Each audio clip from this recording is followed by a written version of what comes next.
I remember the exact instant she stepped through the front door. It was just past 6 in the morning. The sky still held that soft, pre-dawn glow, and birds were just beginning their early songs. I'd been in the kitchen since 4, nursing cold coffee, staring at the clock, listening for the faint click of her key in the lock. When she finally arrived, she was smiling, not tired, not apologetic, but something else entirely. A smirk, the kind of smile someone wears when they think they've pulled off a secret.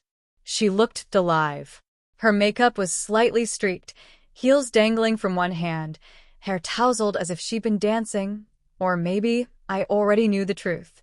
"Hey, babe," she said casually like nothing had happened. "Didn't want to wake you. Girls' night ran late. You know how it is." I stayed silent. She didn't notice immediately, preoccupied tossing her shoes by the stairs and heading to the fridge like it was any ordinary morning. Finally, she turned and looked at me at the table. Her smile wavered. "You're up early," she said, trying to sound nonchalant. I nodded slowly, feeling the weight of the envelope in front of me. "Couldn't sleep," I murmured.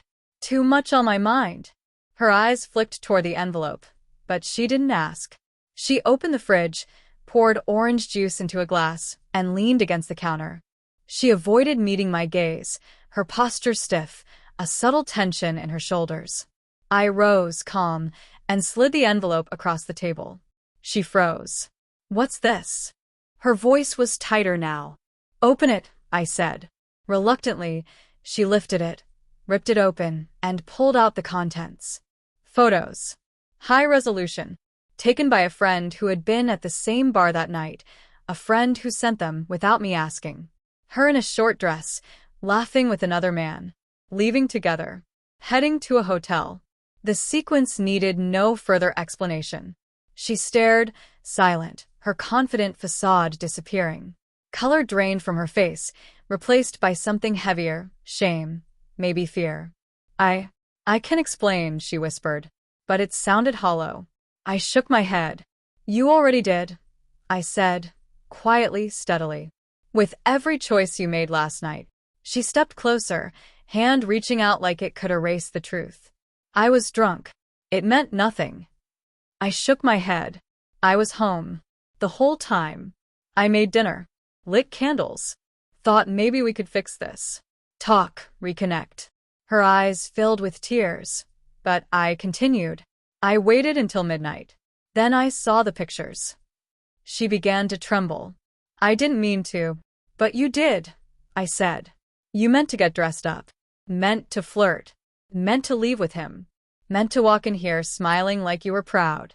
I reached for the second envelope and placed it on the table.